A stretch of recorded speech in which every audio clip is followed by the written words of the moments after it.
They say that the erosion of a marriage doesn't happen in the scream. It happens in the whisper. It happens in the quiet moments when you look at the person sitting across the breakfast table and realize that somewhere along the line, you stopped being their partner and started being part of the furniture. We all want to believe that love is a fortress, something made of stone and mortar that can withstand the weather.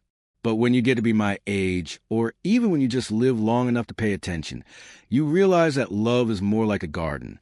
If you stop tending to it, the weeds don't ask for permission to take over. They just grow. I was thinking about this as I stood 34 floors up, overlooking the glittering grid of downtown Austin. The air was thick, that heavy Texas humidity that clings to your shirt, but up here, the breeze cut through it. It was a rooftop corporate party, the kind of event designed to make everyone feel important, even if they were just holding a drink. The crowd was a sea of tailored suits, cocktail dresses, and a specific kind of confident laughter that echoes when people are trying to impress one another. Hannah, my wife of 6 years, was thriving in it. She moved through the crowd like she was choreographed.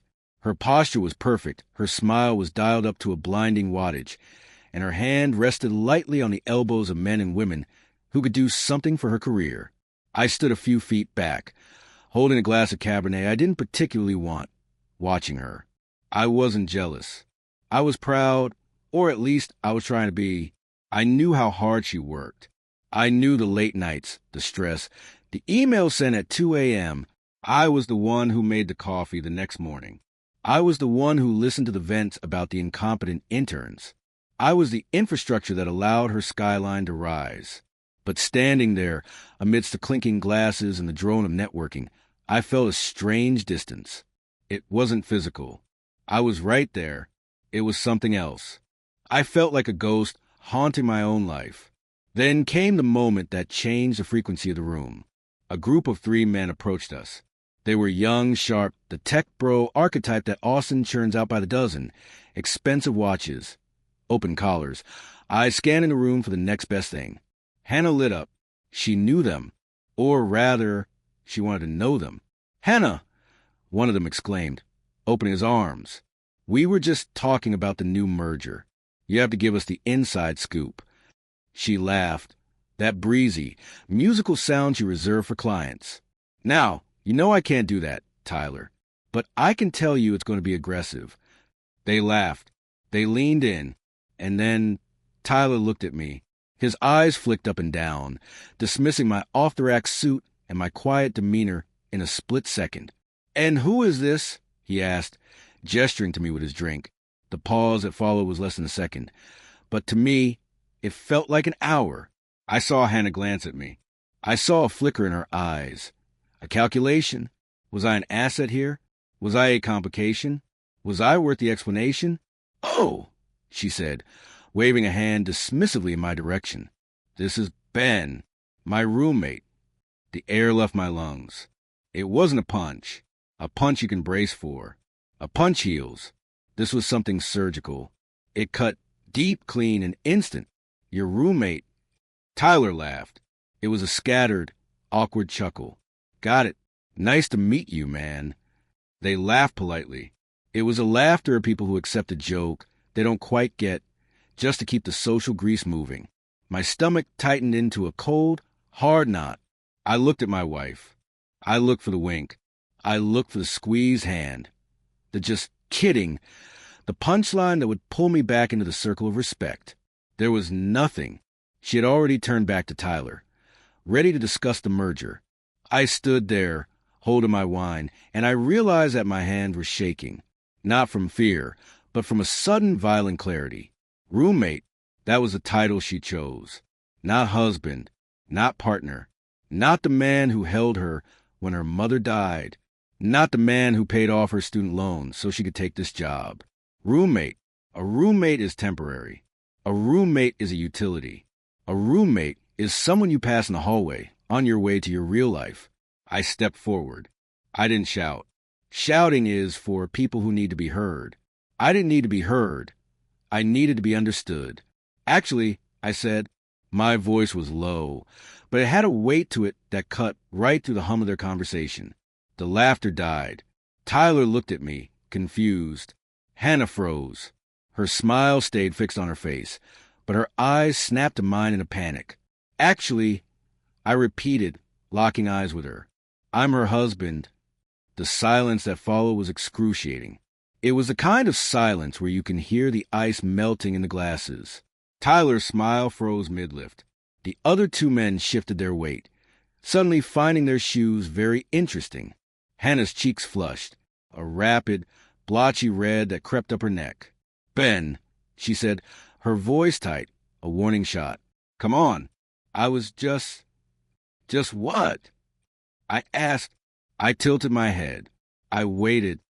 Just pretending I don't exist? Or just auditioning for a life where you're single? She didn't answer. She couldn't. Not in front of them. "I think I'll go get a refill," Tyler mumbled, backing away. The group dissolved faster than smoke in the wind, leaving us alone in our little pocket of tension. She turned on me instantly. The charm vanished, replaced by a snake-like hiss. She grabbed my elbow, her fingernails digging into the fabric of my jacket. "Are you serious right now?" she whispered furiously. "You are making a scene." "No, Hannah," I said, pulling my arm away. "You made the scene. You brought me here. You stood next to me, and you introduced me like some guy crashing in your guest room. Like I'm irrelevant." "It was a joke, Ben," she snapped, looking around to see if anyone was watching. "God, you have no sense of humor. It was an icebreaker. Get over it." "You really think that's funny?" I stepped closer, invading her personal space. "You get your applause from playing the single, independent power woman, while I stand there looking like your unpaid intern. Is that the punchline?" She blinked. She hesitated. And in that hesitation, I saw the truth. It wasn't a joke. It was a trial balloon. She was testing the waters of a life without me attached to her hip. She wanted the status of being available, of being mysterious, without the baggage of a husband who worked in software and drove a sedan. "Ben," she said through her teeth, "can we not do this here?" I leaned in. I dropped my voice until it was just a rumble in my chest. "You already did," I said, "and I'm done." I walked away. I didn't storm off. I didn't throw my drink. I just turned my back on her and walked toward the elevator. I walked calm, steady, as if I had just tasted a dish I realized I was allergic to, and simply decided to stop eating. I waited for her at the car. We drove home in silence. I watched the Austin skyline disappear in the rearview mirror, the lights blurring into streaks of gold and red. I thought about the last 6 years. I thought about the sacrifices. I thought about the we.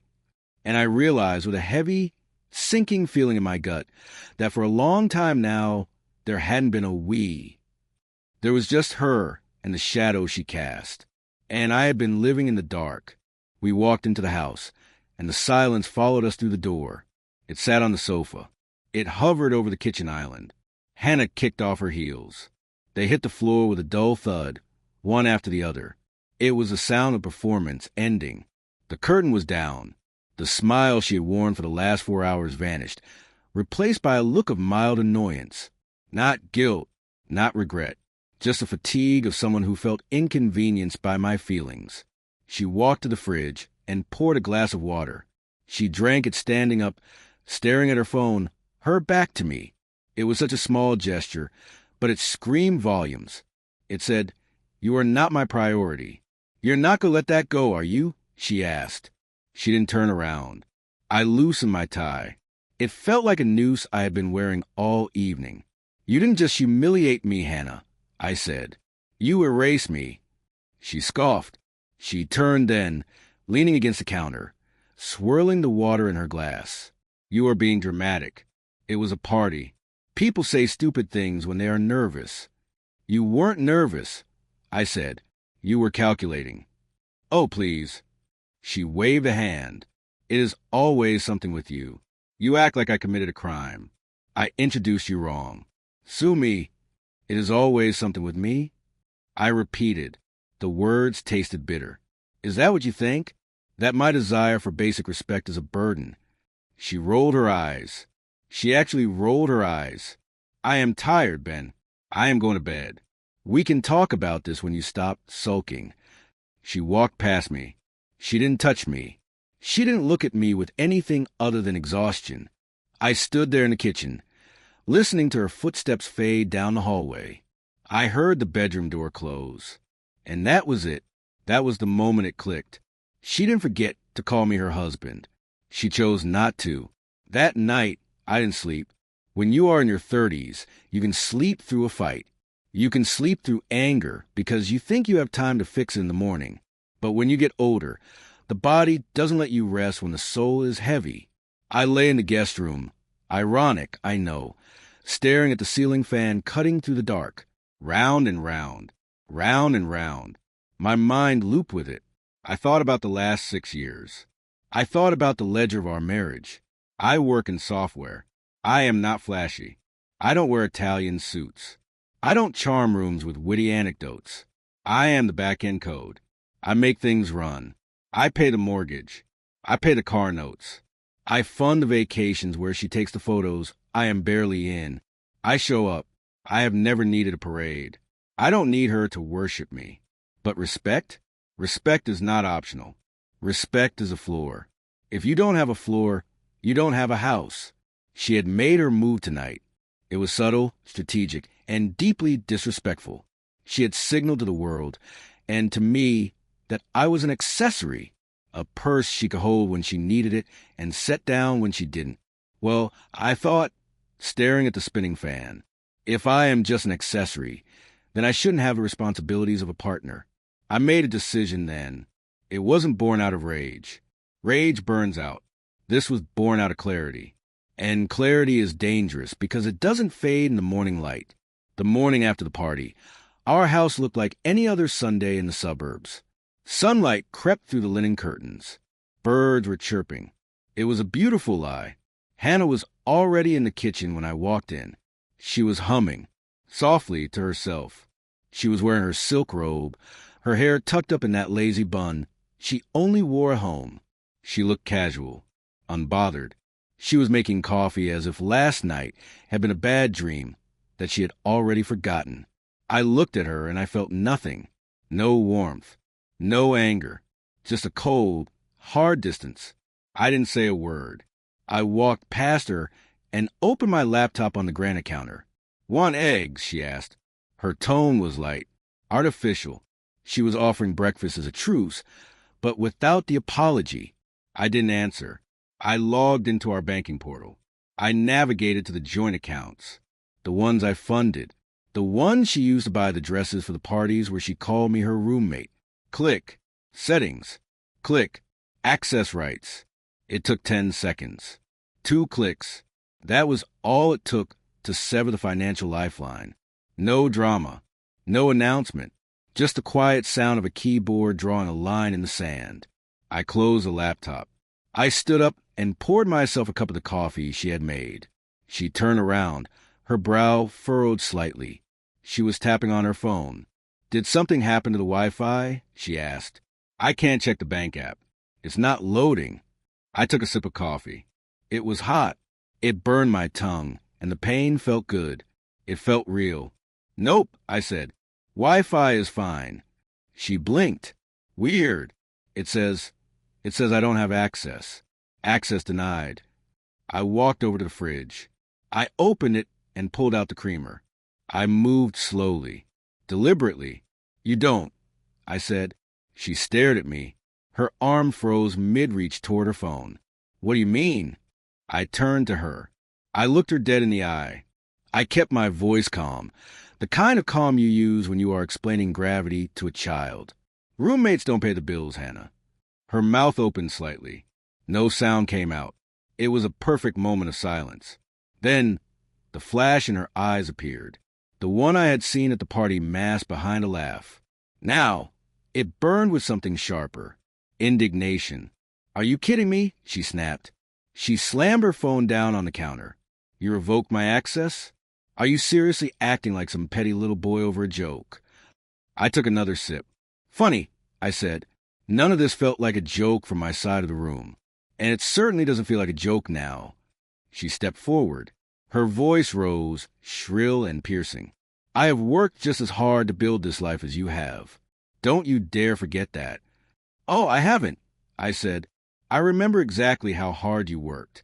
I remember how hard you worked last night to pretend I wasn't your husband. I remember how hard you worked to position yourself as some self-made icon while I stood there holding your purse. God, you are so sensitive, she shouted. She was pacing now. You take everything personally. No, Hannah, I said, I take marriage personally. That stopped her. For just a moment, the anger dropped, and something like guilt flickered behind her eyes.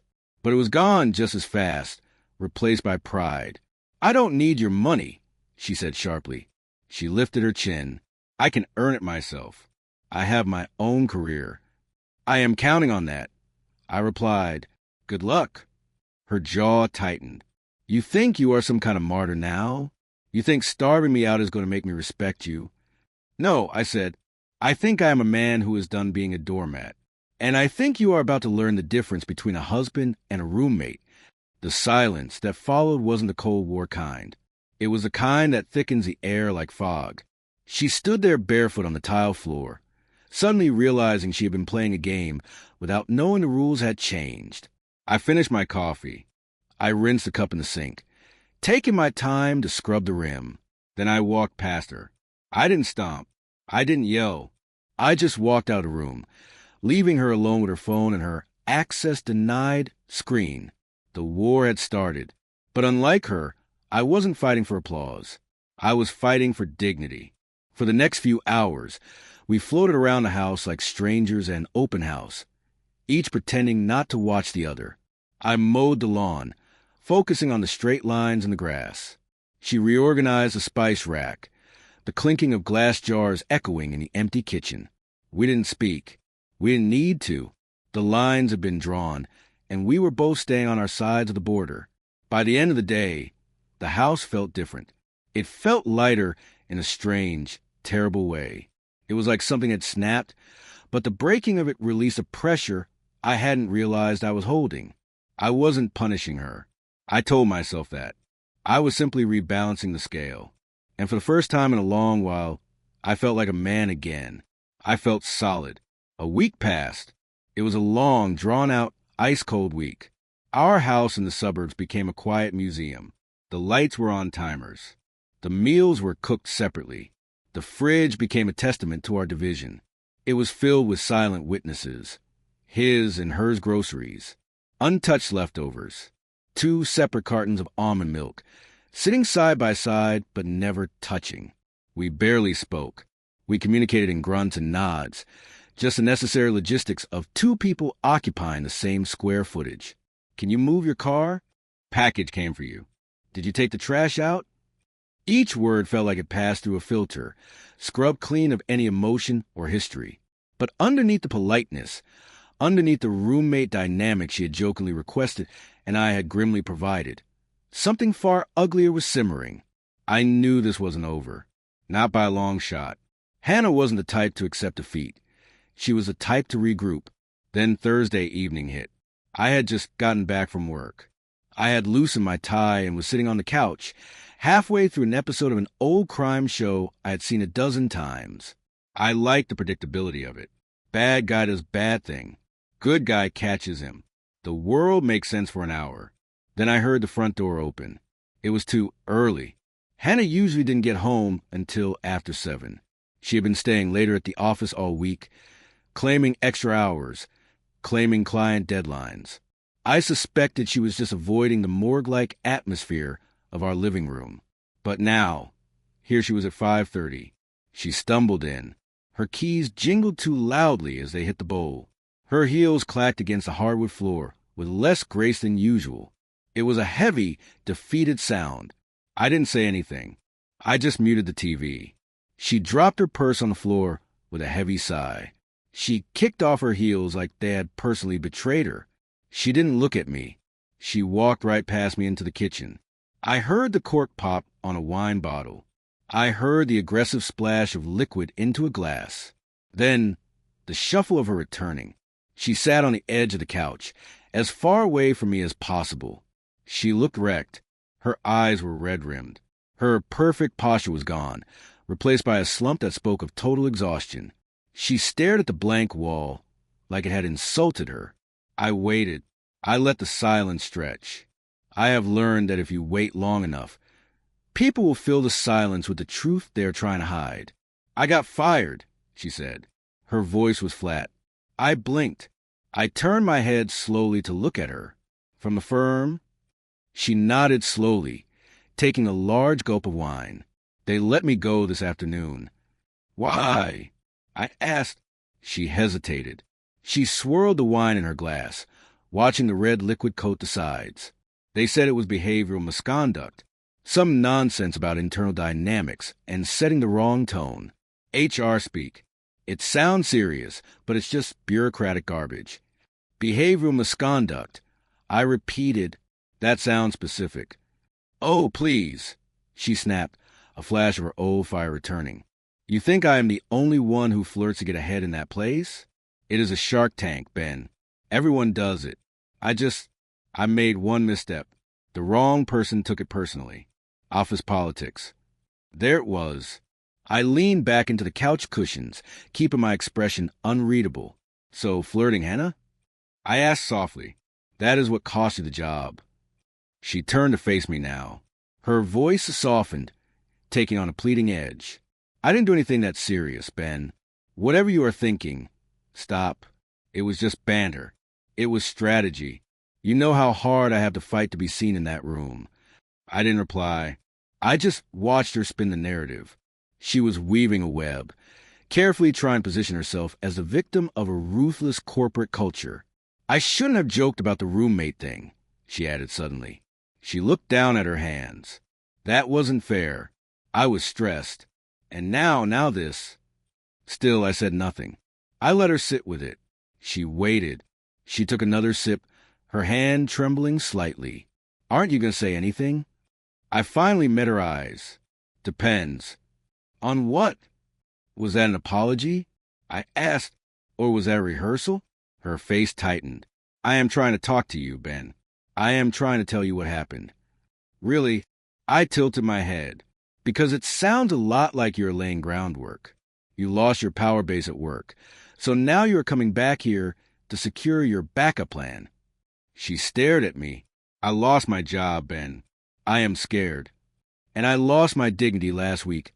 I said calmly, but only one of us seemed okay with that. Her mouth opened, then closed. I stood up slowly. I walked over to the sink and poured myself a glass of water. I wasn't gloating. I wasn't trying to win anything. I was just done pretending that her apologies meant anything unless they came with change. What she gave me tonight wasn't remorse. It was panic. She was a general who had lost her army, and now she was trying to negotiate a treaty with the enemy she had insulted days ago. I'm going to bed, I said. Ben, she called out. Her voice cracked. Please. I didn't turn back. I walked up the stairs. That night, I couldn't sleep. Not because of what Hannah said, but because of what she didn't say. Her timing, the tears, the carefully placed regret. It all felt too orchestrated. It felt like someone crying during a performance, not because they felt the part, but because the script demanded it. Around midnight, I got out of bed. I got dressed in the dark. I needed air. I needed to be somewhere that didn't smell like her perfume and desperation. I got in the car. No destination, no plan. Just the hum of the engine and the quiet roads outside Austin. The streetlights passed overhead in a rhythmic blur of orange and black. I parked near the lake. I rolled the window down, letting the night air flood in. It smelled of water and damp earth. I sat there for a long time, just breathing. Then my phone buzzed in the cup holder. It wasn't Hannah. It was an unknown number. No name. No message. Just a pin drop. A location. A diner out near Cedar Creek. The middle of nowhere. The kind of place that is open 24 hours for truckers and insomniacs. The kind of place where secrets feel a home. Normally, I would ignore something like that. I would delete it and go back to staring at the water. But that night, my gut said go. My gut said that the story Hannah had told me in the living room was missing a chapter, and someone was waiting to hand it to me. I put the car in drive. I turned around, and I drove toward the truth. I followed the address down a back road until the pavement turned cracked and gray. There it was. Lyle's. The neon sign buzzed overhead, but the L and the E were burnout, so it just read Wise. It looked like a place time and forgotten. A flat-roofed building sitting in a pool of yellow light, surrounded by the vast, empty darkness of the Texas night. Inside, the air was stale. It smelled of old coffee, grease, and the kind of quiet desperation that settles into vinyl booths after midnight. There was a waitress behind the counter reading a paperback, and one guy sitting in a booth by the window. I walked over. He looked to be in his late 30s, maybe early 40s. He wore a leather jacket that'd seen better days and had a laptop bag propped up next to him like a shield. He looked tired. Not the sleepy kind of tired, but the soul-deep exhaustion of a man who's been swimming against a current for too long. "Ben?" he asked as I stepped closer. I nodded cautiously. "Yeah." He gestured to the empty seat across from him. "Name's Marcus. I used to work with Hannah." I didn't sit immediately. I stood there, looking at him, wondering if this was a mistake, wondering if this was some trap Hannah had set up to catch me in a compromised position. Paranoia is a weed. Once it takes root, it grows fast. "Why am I here?" I asked. Marcus motioned to the waitress for coffee. Then he leaned forward, resting his elbows on the sticky table. "Because," he said, "there's something you should know about your wife, and she isn't going to tell you." Now I sat. He pulled out his phone and laid it face down between us. It wasn't a threat. It was an offering. Hannah was having an affair, he said. He didn't sugarcoat it. He didn't lead up to it. He just dropped the stone into the water and let the ripples hit me. "With our boss," he continued, "Jeff Langston." I didn't react. I didn't flinch. I just stared at him, dead center. It was strange. I expected to feel shock. I expected the room to spin. But instead, I felt a grim sense of alignment. The pieces of the puzzle, the distance, the late nights, the roommate comment, suddenly snapped into place. She wasn't just flirting for a promotion, Marcus said, his voice low. She was sleeping with him. Everyone knew. It was the worst-kept secret on the floor. She thought she could ride the ladder all the way up, but it backfired. Langston's wife found out. She threatened to blow up the whole company if the board didn't act. So they cut Hannah loose. "Why are you telling me this?" I asked. My voice sounded calm, which surprised me. "You don't know me." He took a sip of the black coffee the waitress had slid onto the table. He grimaced. "Because I have been there," he said. He looked out the window at the empty parking lot. "My ex-wife did the same thing," he said quietly. "Only difference is I didn't find out until she had drained our accounts and ran off with the guy. I tried to be the nice guy. I tried to take the high road. By the time I reacted, I had lost the house, the dog, and half my 401k. I was blind." He looked back at me. His eyes were hard, serious. "So what is your angle?" I asked. He shrugged. "No angle. Just, maybe I don't want to see another guy get eaten alive because he tried to play it noble. Noble doesn't work in a street fight, Ben. And you are in a street fight. You got proof." He nodded. "Not on me, but I have access. I was in IT before I quit yesterday. I have the emails. I have the HR reports. I have the official dismissal paperwork that cites inappropriate relationship with executive management. All it takes is one push, and I can get it in your hands." I studied him for a long moment. I looked for the lie in his face. I didn't see one. I saw a mirror. I saw what I would become if I didn't wake up. "Why help me?" I asked again. He gave a tired, crooked smile. "Call it karma. Call it therapy. Or maybe I just want to feel like I did something right." Finally, I took a breath. A deep one. I let the smell of the diner fill my lungs. This wasn't just about a bad joke at a party anymore. This was about a fundamental breach of reality. Hannah had constructed a world where I was the fool and she was the rising star. But the star had fallen, and now she was trying to drag me into the crater to cushion the blow. "Okay," I said. "Get it." "Give me a few days," Marcus said. "I need to be careful. But I will get it to you." We shook hands. His grip was firm. I walked out of the diner and back into the night. The drive home was a blur. I didn't listen to music. I didn't turn on the radio. I just listened to the hum of the tires on the asphalt. I didn't tell her I met Marcus. I didn't storm into the bedroom and scream about Jeff Langston. I didn't demand the truth. That would have been too easy. That would have given her the chance to cry, to spin, to blame on a mistake, to gaslight me into thinking it was my fault for being distant. No, I realized then that information is like ammunition. You don't fire it all at once. You stockpile it. You wait until you have enough to level the playing field completely. The next morning, the house was quiet. Hannah was still asleep.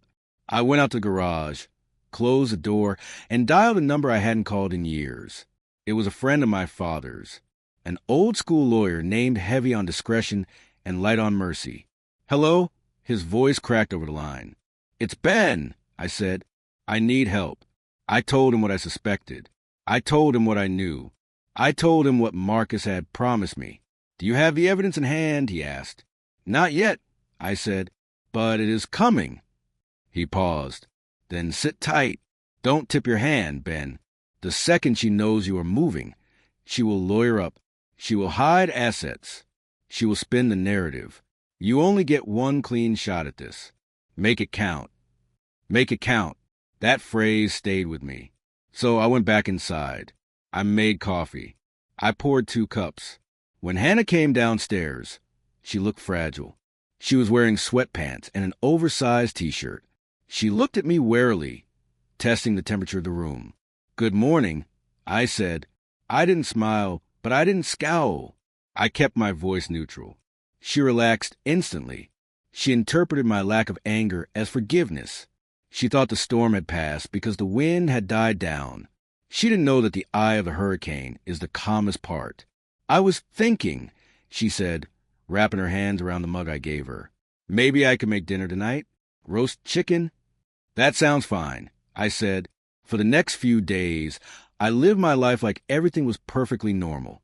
I went to work, or pretended to, taking calls from park. I mowed the lawn. I fixed the loose hinge on the back gate. And Hannah changed. It was like a switch had flipped. Suddenly, she was the perfect wife. She folded my laundry. She laughed at my dry jokes. She put her phone down during meals. She started using the word "we" again. We should go to the coast. We should look at new patio furniture. It would have been touching if I hadn't already seen the script. She wasn't rebuilding. She was repositioning. She had lost her safety net at work, so she was tightening the net at home. She needed me now. She needed my stability. She needed my salary. I let her believe it was working. I let her believe I was the same oblivious husband she had mocked on that rooftop. But every time she smiled at me across the dinner table, I wasn't seeing her. I was seeing the man in the booth at Lyle's. I was seeing the ghost of my future self, warning me to keep my eyes open. I checked my phone under the table. A text from Marcus. "I have it. Meet me tomorrow. Alone." I looked up at Hannah. "This chicken is delicious," I said. "I am glad you like it," she beamed. I took another bite. It tasted like ash. But I swallowed it anyway, because the time for choking was over. The time for action had arrived. One night, while Hannah was upstairs taking a bath, I sat in the living room and scrolled through our wedding photos on my phone. I wasn't doing it out of nostalgia. I wasn't doing it to mourn. I was doing it to measure the distance. I looked at the man in the navy suit, 6 years younger, a little softer around the edges, smiling like he had won the lottery. I looked at Hannah in her white dress, looking at me with what I thought was adoration. Now, looking closer, I wondered if it was adoration or if it was just satisfaction. Had she looked at me and seen a partner? Or had she seen a foundation she could build her real life on top of? I wasn't bitter. Bitter is a hot emotion. I was just cold. I was calculating the structural damage. The next morning, Hannah came downstairs in a sundress. She wore light makeup, and her tone was sweeter than usual. She placed a cup of coffee beside mine on the table. "I was thinking," she said. "My sister and Grant haven't seen the house in a while. Maybe we could have them over this weekend for a barbecue?" I raised an eyebrow. "That's sudden." She shrugged. "Just thought it would be nice." Show them, you know, show them we're still strong. There was again that word. Show, not feel, not be, just show. I gave her a small, tight smile. Sure, let's do that. She beamed. She kissed my cheek and walked out the door, humming like we were newlyweds again. And I went upstairs, opened my laptop, and checked the tracking on the package Marcus had promised. Saturday came with warm skies and forced laughter. The backyard looked like a magazine spread. Hannah made sure of that. She bought fresh hydrangeas for the table. She put out matching cushions on the patio chairs. She greeted her sister, Jenna, and Jenna's husband, Grant, with the kind of practiced warmth you reserve for an audience. Ben. Jenna called out, giving me a hug. Wow, it's been forever. Too long, I said. Grant patted me on the back like we were fraternity brothers. Good to see you, man. Place looks great. We exchanged pleasantries. We talked about football. We talked about the traffic on I-35. We talked about everything except the elephant sitting in the center of the patio. Dinner was served as the sun dipped behind the oak trees. Steak, salad, some herb-crusted potatoes Hannah claimed she saw on a food blog. She poured the wine generously. She kept the conversation moving, steering it away from work, away from her firing, away from anything real. So, Jenna said, grinning over her wine glass, how is the power couple doing? Still conquering the world. Hannah laughed. It was a fast, brittle sound. Oh, still surviving the suburbs. Surviving, I echoed. I swirled the wine in my glass. That is an interesting choice of word. She shot me a glance. It was a light warning, a mental kick under the table. I met her eyes and held them for a second too long. Then I turned to Jenna with a smile. Well, I am just glad I finally earned back my title. Jenna blinked. What title? Husband, I said. I took a slow sip. For a while there, I was just a roommate. The silence landed harder than I expected. Grant's forepaws midair. Jenna glanced at Hannah, confused. Hannah froze, her wine glass halfway to her mouth. Oh, Hannah said, her voice pitching up. Ben is joking. It's an inside joke. Silly thing from work. Really, I asked, because it didn't feel like a joke at the party. You introduced me to everyone as your roommate.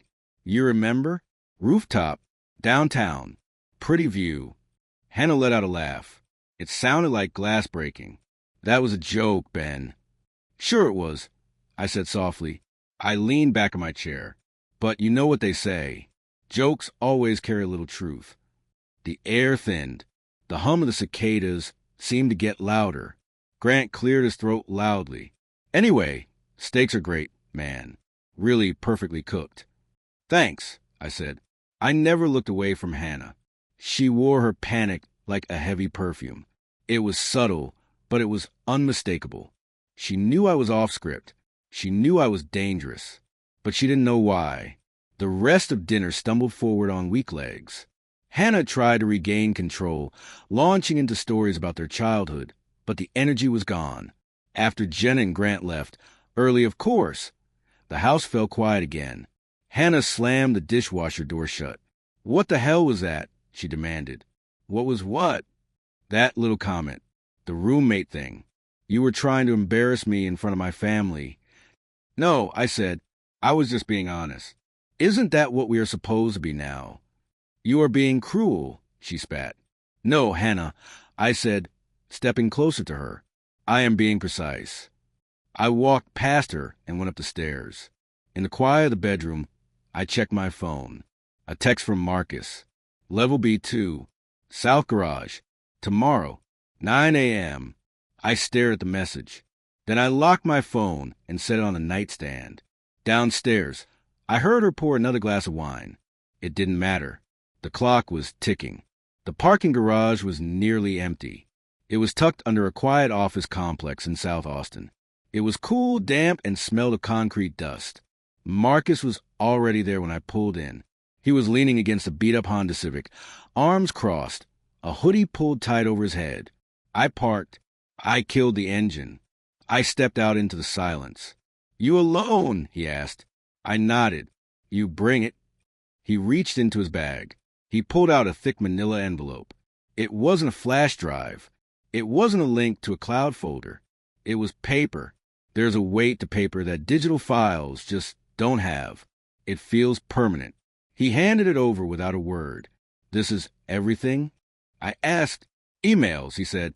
HR documentation. The official report of termination. And the initial complaints that triggered the review. It all points to Hannah and Langston. Multiple accounts. One incident caught on a security camera in the break room. No sound, but it's clear. I opened the envelope just enough to see the company header on the first page. Confidential. She got sloppy, Marcus added. They always do when they think they are untouchable. I closed the envelope. I tucked it under my arm. You sure you want to do this? I asked him. This could come back to you. He shrugged. I already put in my 2 weeks. This place is a mess. And honestly, after what she did to me, this feels balanced. What do you mean? She told my ex-wife I was cheating, Marcus said. Hannah covered for herself by throwing me under the bus. She fabricated a story to distract the rumor mill. It worked. My ex took everything. I stared at him. So yeah, he said, consider this a return on investment. You good? He asked. I nodded slowly.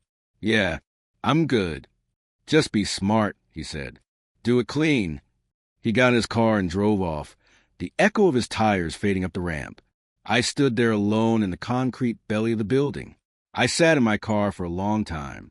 I held the envelope. I thought about opening it. I thought about reading every sordid detail. But I realized I didn't need to. I knew the story. I just needed the weapon. And now I had it. I wasn't in a rush anymore. Panic is for people who are reacting. I was planning. I drove home. I placed the envelope in the safe in my home office. The one Hannah didn't have the combination for. Later that afternoon, the mail came. I sifted through the bills and the junk until I found a thick, creamy envelope. Heavy cardstock. Gold lettering. It was an invitation. Ethan and Kelsey invite you to share in their joy. My best friend from college. Ethan, he was getting married next weekend. A backyard ceremony. Small guest list. String lights. Speeches by the fire. I looked at the date. I looked at the names. It was a celebration of love. It was a celebration of truth. Hannah, I called out. She came into the room, looking wary. Ethan's wedding is next weekend. I said, holding up the invitation. We should go. Her face softened. She smiled, relieved that I was engaging in future plans. Relieved that I was still playing the role.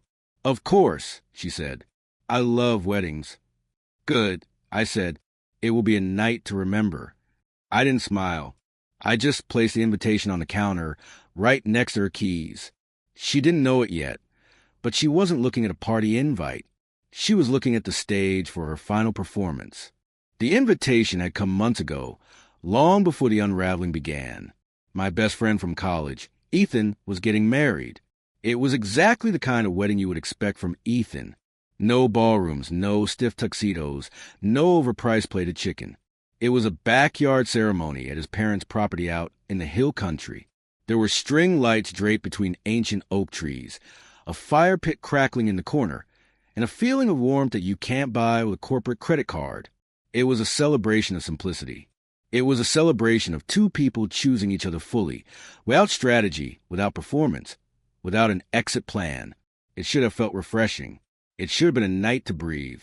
But with Hannah standing beside me, smiling like nothing in our world was cracked, it felt like walking through a mirror maze. Everywhere I looked, I saw reflections of what we used to be or what we pretended to be. Everything looked beautiful, but if you reached out to touch it, you hit cold glass. We arrived just as the sun was beginning to dip, casting long, golden shadows across the grass. Hannah clung to my arm. She didn't just hold it. She anchored herself to it. She was playing the role of the devoted wife with an intensity that bordered on desperation. "Oh, look at this," she whispered, squeezing my bicep. "It's charming, isn't it? It's so intimate." She smiled at the bridesmaids. She complimented the floral arrangements. She even offered to help Ethan's mother carry a tray of iced tea to the main table. To anyone watching, we were the golden couple. We were the veterans of marriage showing the rookies how it was done. Everyone bought it. Everyone except me. And maybe Ethan. When we first arrived, Ethan pulled me aside near the cooler while Hannah was busy charming his aunt. He looked different, happier, lighter, but his eyes were sharp. He knew me better than anyone. He knew the difference between my real smile and the one I wore to keep the peace. "Hey, man," he said, handing me a beer. "You good?" It was a simple question, but in that moment it felt heavy. I looked at him. I looked at the joy radiating off him. I wasn't going to ruin his day with my wreckage. "Of course," I said. I clinked my bottle against his. "You've got enough to focus on today. Don't worry about me." He studied me for a second longer than necessary. He squinted, looking for the crack in the armor. "Well," he said finally, "you clean up nice. Hannah looks great, too. She always did love your suits. She has good taste in packaging." I replied. Ethan blinked. He chuckled, but it was a confused sound. "Right. Well, I'm glad you are here, Ben. Seriously." I watched him walk away toward his bride. He walked with a bounce in his step, unburdened. I envied him. I drank my beer and felt the weight of the envelope in my jacket pocket. Not the physical envelope. I had left that in the safe, but the weight of the knowledge. It traveled with me everywhere now. Hannah returned a moment later. Her cheeks were flushed from socializing. She looked vibrant, alive. She thrived on the energy of a room, even a backyard one. "I love this venue," she said, leaning into me. "It's so us, right?" I glanced around the cozy yard, the wooden tables, the mason jars, the little hand-painted signs pointing toward the dancing. It was authentic. It was humble. "So us," I repeated. The irony tasted like copper in my mouth. There was nothing us about this. We were stainless steel and glass. We were rooftop parties and ambition. We were hidden bank accounts and secret meetups in parking garages. But I didn't say that. I just nodded. "Let's make tonight good, okay?" she whispered. She looked up at me, her eyes wide and pleading. "Just for once, let's not fight. Let's just be." I looked at her. I saw the fear behind the request. She knew the ice was thin. She just didn't know I had already lit the fire underneath it. "Okay," I said softly. "Just for tonight." And I meant it, because tonight wasn't for fighting. Tonight was for silence. Tonight was for letting her bask in her carefully constructed version of our marriage one last time. It was a mercy, really. Or maybe it was a final inspection before demolition. I watched her float around the reception like a hostess at her own event.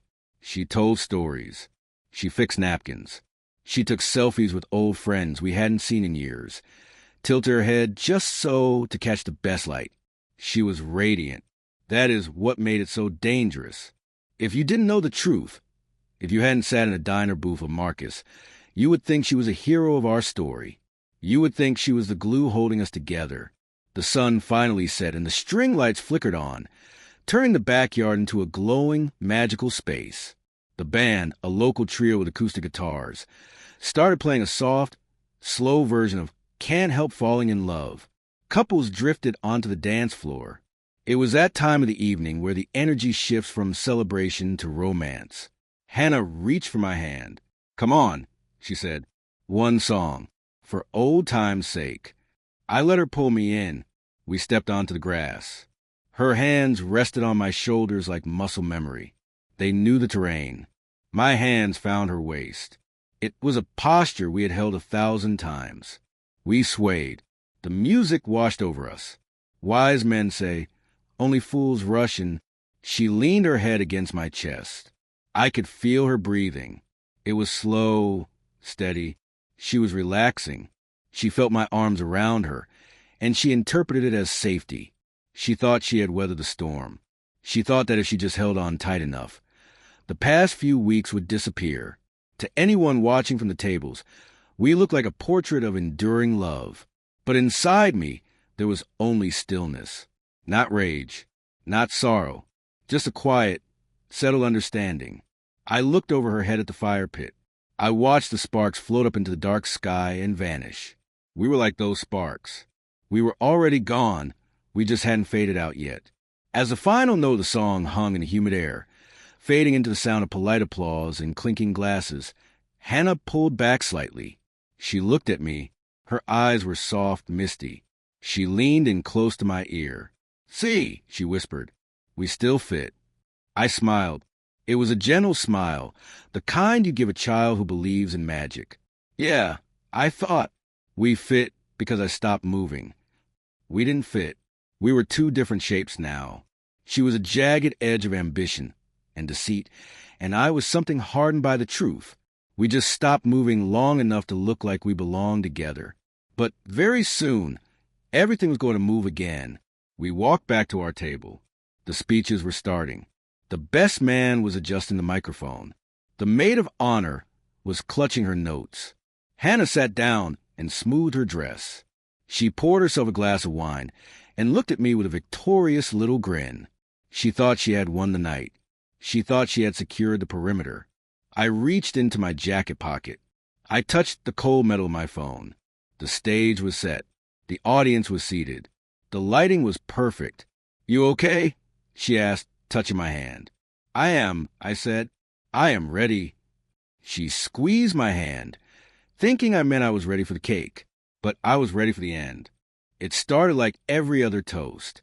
Ethan's father stood up first. He was a man of few words, a retired mechanic with grease permanently etched into his knuckles and a heart the size of Texas. He spoke about loyalty. He spoke about weathering storms. He talked about how love isn't found in the grand gestures, but in the quiet, boring Tuesday nights when the plumbing breaks and you fix it together. Everyone raised their glasses. The candlelight flickered against the mason jars. It was beautiful. It was sincere. Then, the bride's sister took the microphone. She cracked jokes about bad hair days and childhood games. Laughter rippled through the yard, soft and warm. It was the sound of a community knitting itself closer together. Hannah looked at me. She smiled. It was a tight, encouraging smile, the kind a director gives an actor right before the curtain goes up. She slid her hand onto my forearm, squeezing gently. It was a signal. "Go," her touch said. "Go be the charming husband. Go fix the narrative." I could feel her breathing shift beside me. She was bracing for compliments. She was expecting a curated story about how wonderful she was, something polished and sentimental that would keep her mask glued on tight for the rest of the night. She wanted me to tell the crowd how lucky I was.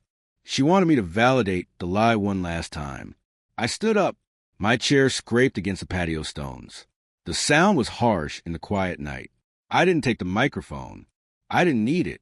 The backyard was intimate enough, and my voice, steady, calm, surprisingly clear, carried easily over the low hum of the crickets. I tapped the side of my champagne flute with a fork. Clink, clink.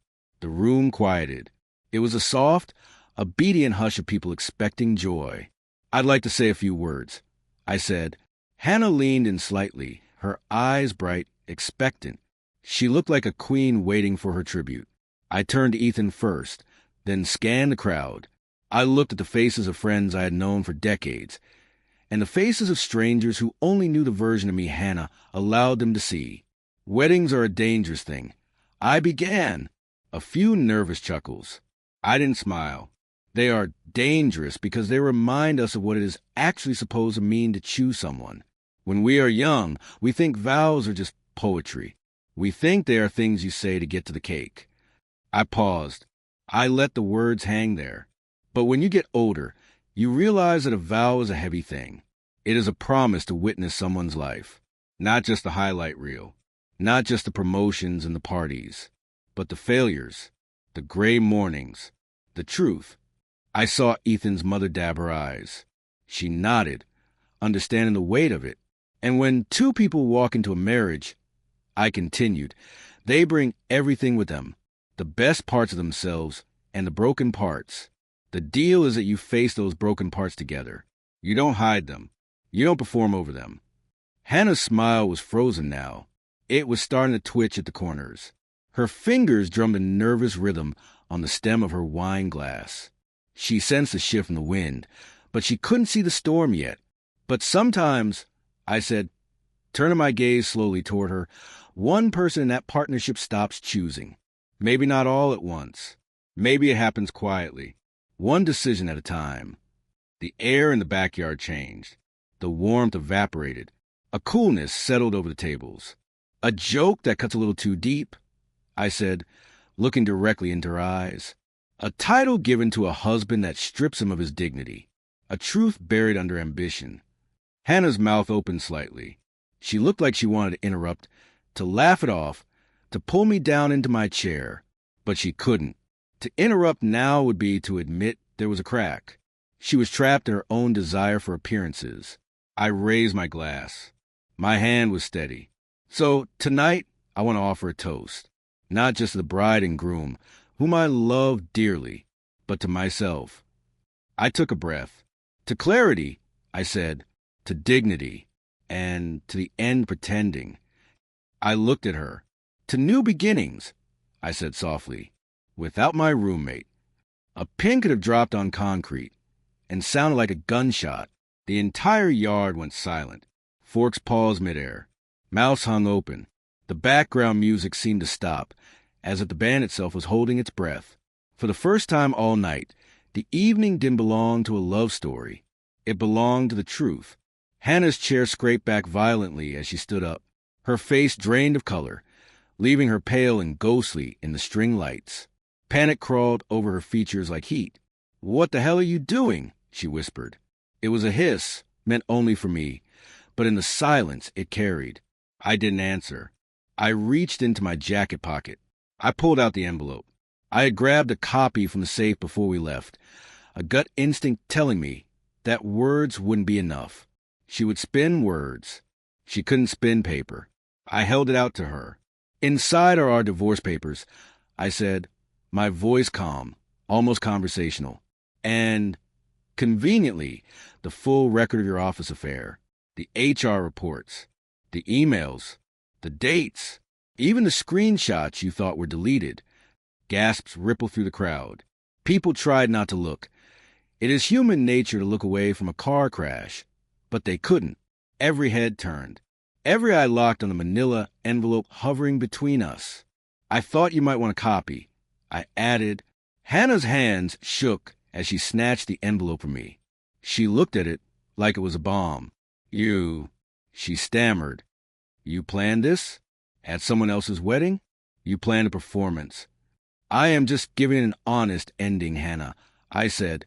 You are a monster, she hissed, tears springing to her eyes. No, I replied.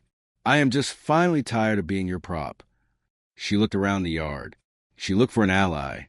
She looked for someone to jump up and defend her, to tell me I was crazy, to tell me I was cruel.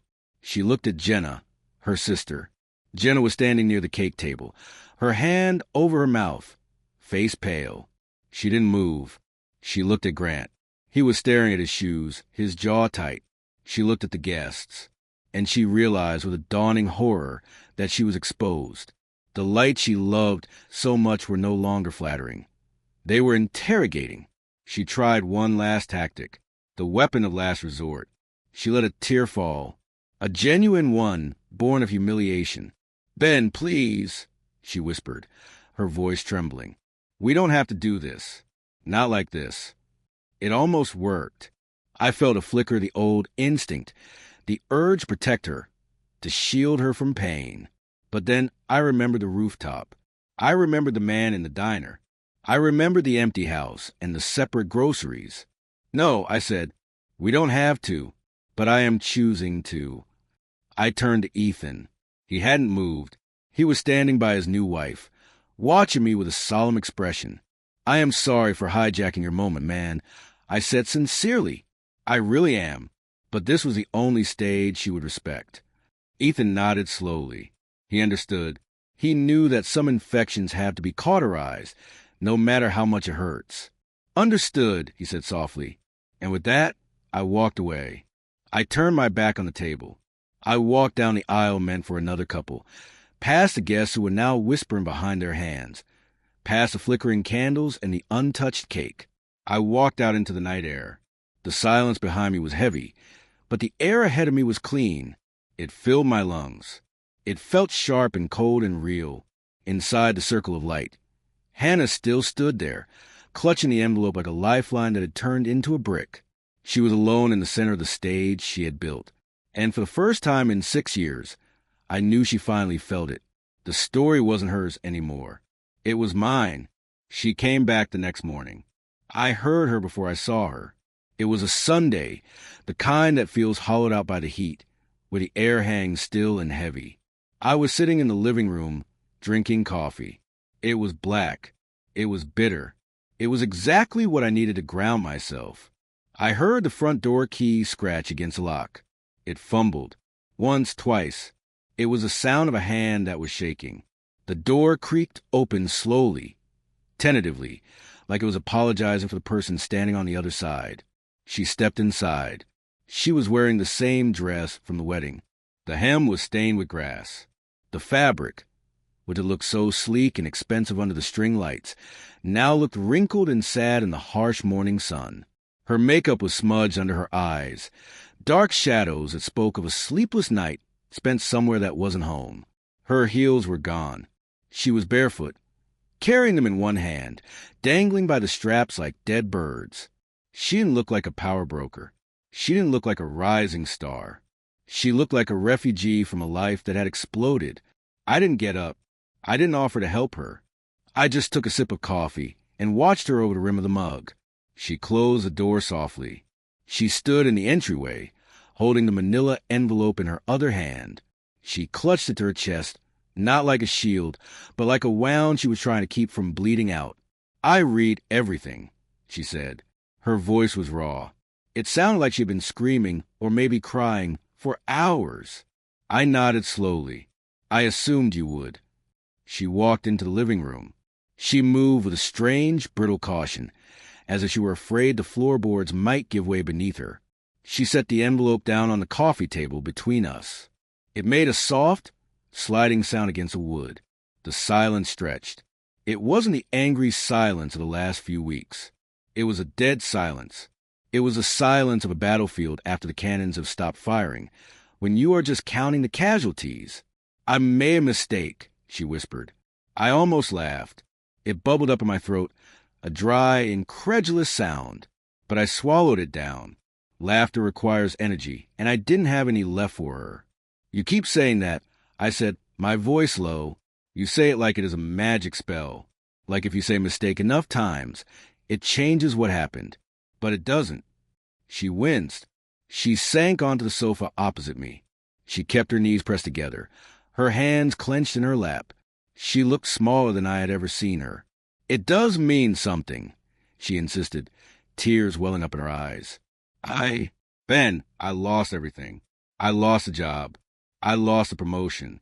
I lost the connections. And now I've lost you." I didn't flinch. I looked at her, and I felt a strange, clinical detachment. "You didn't lose me, Hannah," I said. She blinked, a flicker of hope crossing her face. "You spent me," I corrected. The hope vanished. "What?" "You spent me," I repeated, "like currency. You treated my loyalty, my patience, my love. You treated it all like a bank account you could draw from whenever you needed to buy yourself a little more status, a little more freedom. You made withdrawal after withdrawal. You spent me on your ambition. You spent me on your ego. And you never made a deposit." I leaned forward, resting my elbows on my knees. "And now," I said, "the account is overdrawn. That isn't a loss, Hannah. That is a transaction you chose to make. Calculated. One withdrawal at a time." She stared at me. Her mouth opened, but there were no words left. The truth was a heavy thing, and it was pinning her to cushions.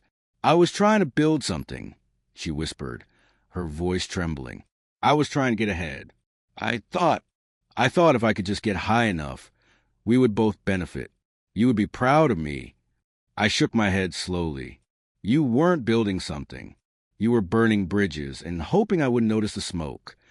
"I didn't mean to humiliate you," she cried. A tear slid down her cheek, cutting a clean line through the smudged mascara. "I swear." "You mean to?" I asked, "You called me your roommate. You stood on that rooftop and erased me because it was convenient for your narrative. That isn't an accident. That is a choice." She buried her face in her hands. Her shoulders shook. "I was scared," she sobbed into her palms. "I was scared of failing. I was scared of not being enough. So I tried to be everything to everyone. So you chose to fail with someone else in secret," I said. "Instead of trying to succeed with me in the open." She wiped her face, shaking her head. "I was wrong. I know I was wrong."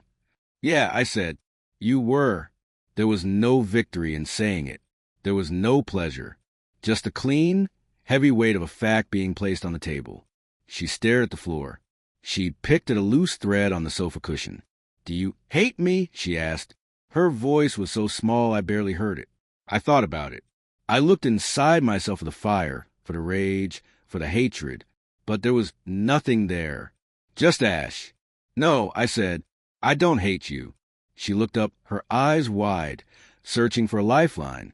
"I just don't trust you," I said. "And in a marriage, that is worse than hate. That landed harder than any scream ever could. Hate is a form of passion. Hate means you still care enough to be angry. Indifference? Distrust? That is the end. I don't expect you to take me back," she whispered. "I know it is too late for that. I wanted you to know I am sorry." I nodded. "Everyone makes mistakes, Hannah. Everyone falls down." She looked at me, a desperate hope kindling in her chest. "But not everyone learns from them," I said. "And not everyone breaks the things that hold them up while they are falling." The hope died. It was extinguished completely. She stood up slowly. Her legs were shaky. She looked around the living room, at the life we had built, at the photos on the mantel, at the sunlight streaming through the windows. She was seeing it all for the last time.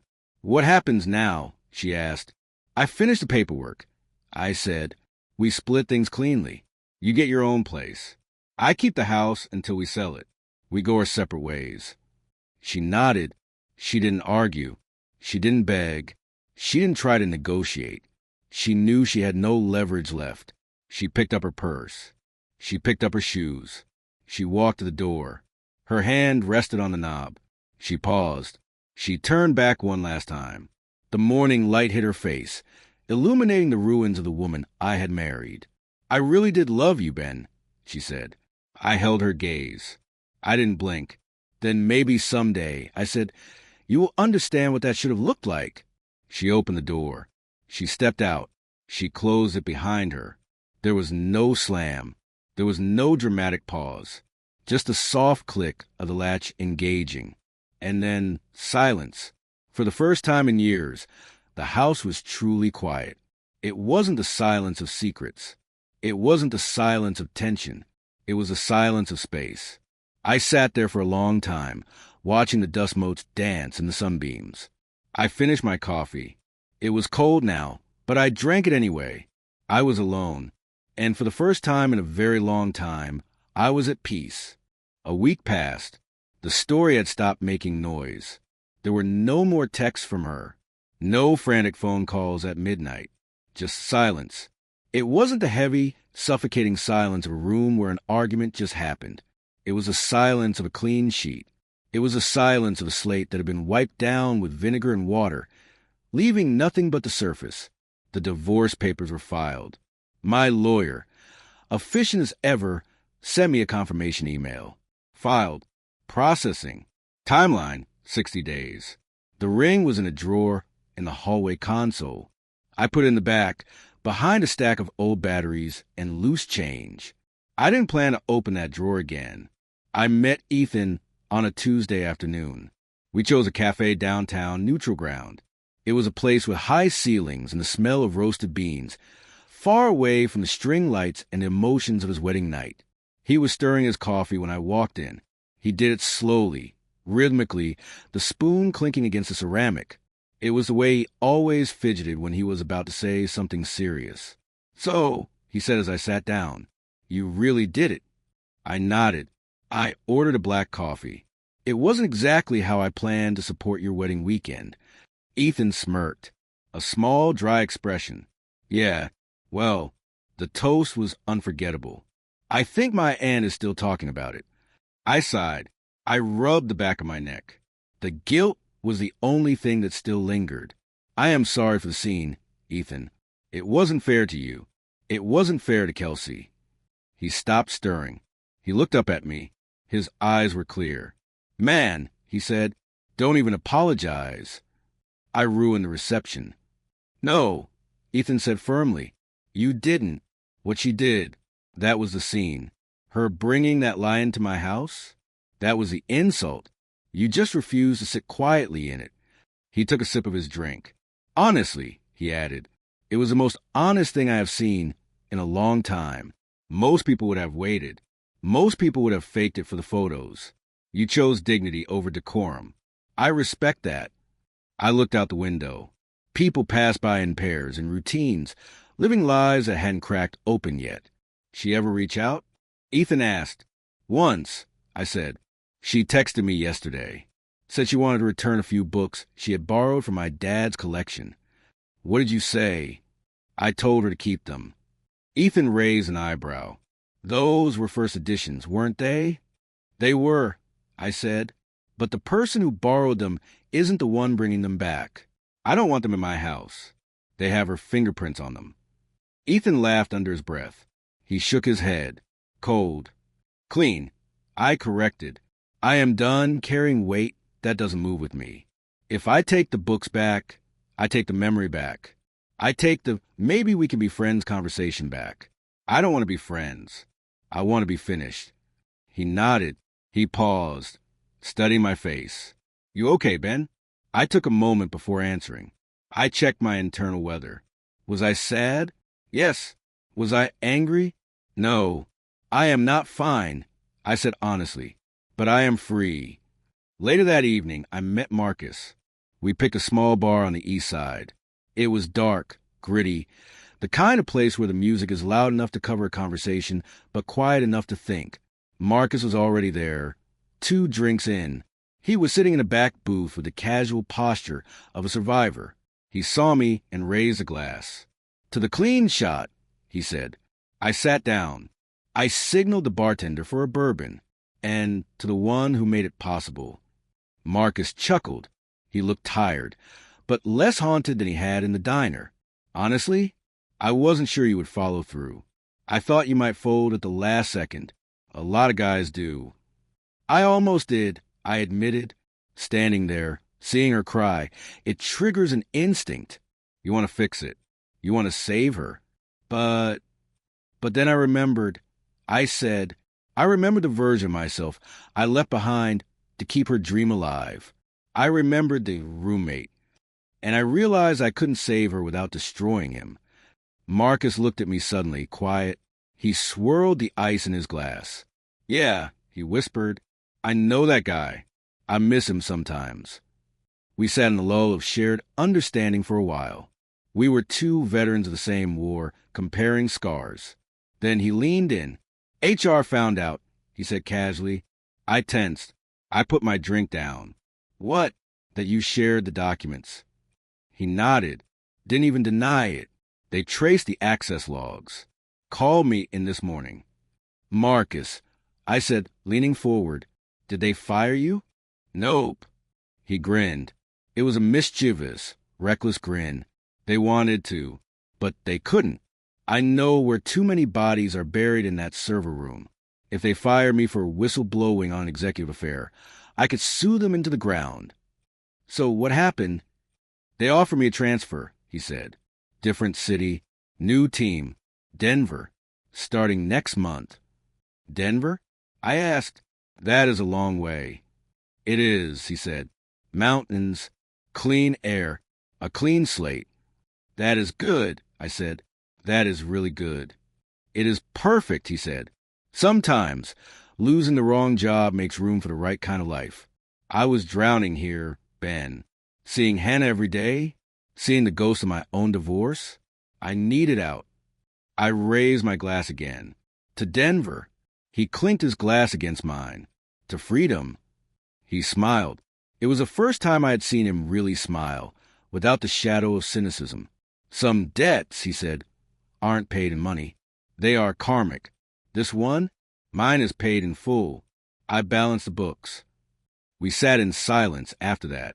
We watched the bar fill up with younger people, people just starting their nights, people just starting their mistakes. I looked at Marcus, and I realized that he had given me a gift, not just the envelope, not just the evidence. He had given me a reminder that you can survive the worst betrayal of your life and still find a way to laugh in a dark bar on a Tuesday night. I finished my drink. I stood up. You need a ride? I asked. Nah, he said. I'm going to sit here for a bit. Enjoy the feeling of not having a secret anymore. I nodded. I understood that feeling. I walked out of the bar and into the night air. The streetlights buzzed. A siren wailed in the distance. I walked to my car, and for the first time in months, I didn't check my phone. I didn't wonder if she had texted.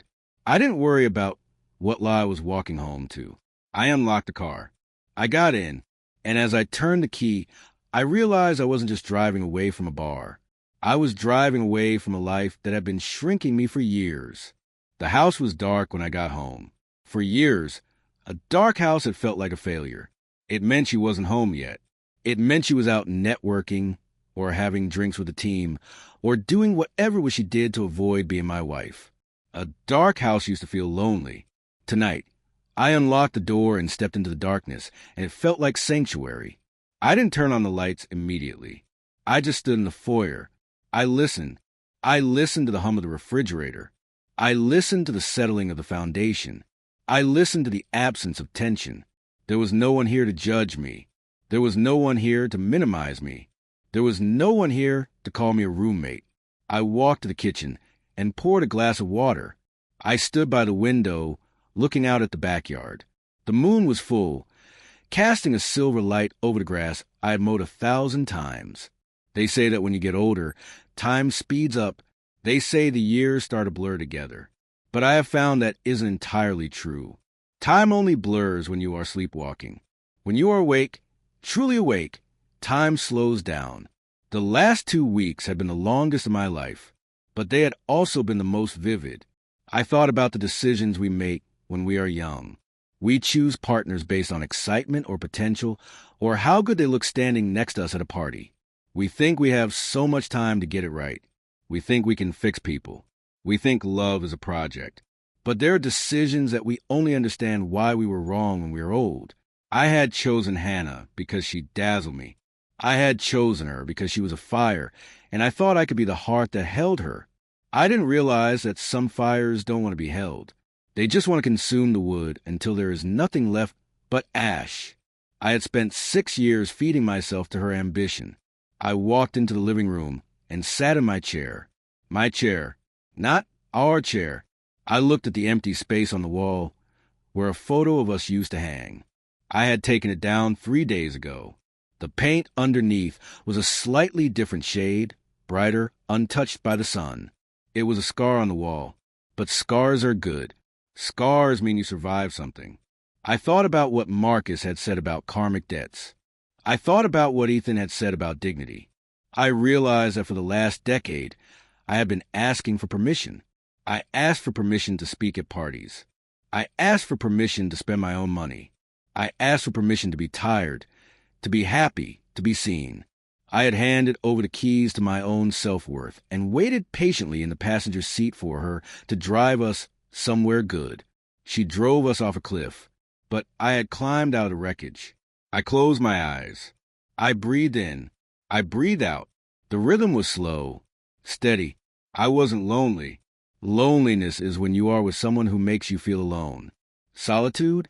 Solitude is when you are with yourself and you like the company. I like the company tonight. I thought about what comes next. I am 52 years old. In the eyes of the world, I am supposed to be settled.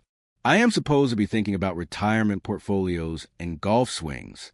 Instead, I am starting over. I am looking at a blank canvas, and it is beautiful.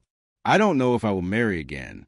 I don't know if I will ever trust someone enough to give them the power to wreck me. Maybe I will. Maybe I won't. But I know this. I will never again be a roommate in my own life. I stood up. I walked to the hallway console. I opened the drawer, the one with the batteries and the loose change. I reached to the back and felt the velvet box. I took it out. I walked to the trash can in the kitchen. I didn't throw it away. That would be dramatic, and I am done with drama. I am done with performances. Instead, I put it in a padded envelope. I sealed it. I wrote the address of a pawn shop downtown on the front. Tomorrow I would sell it. I would take the money and I would buy something foolish. Maybe a vintage guitar. Maybe a ticket to a place I have never been. Maybe just a really, really good bottle of scotch. It didn't matter what I bought. What mattered was that the transaction would be mine. I turned off the kitchen light. I walked up the stairs to the bedroom. The bed was big. It was empty. The sheets were cool. I laid down in the center. I didn't stay on my side. I stretched out. My hand brushed the other pillow, and I didn't flinch. I stared at the ceiling fan, spinning slowly in the dark. I thought about the man who walked into that party a week ago. The man holding the wine glass. The man waiting for a smile that never came. He was gone, and as I closed my eyes, drifting toward a sleep that would finally be deep and dreamless, I realized the truth. I didn't just walk away from a broken marriage. I walked back into myself.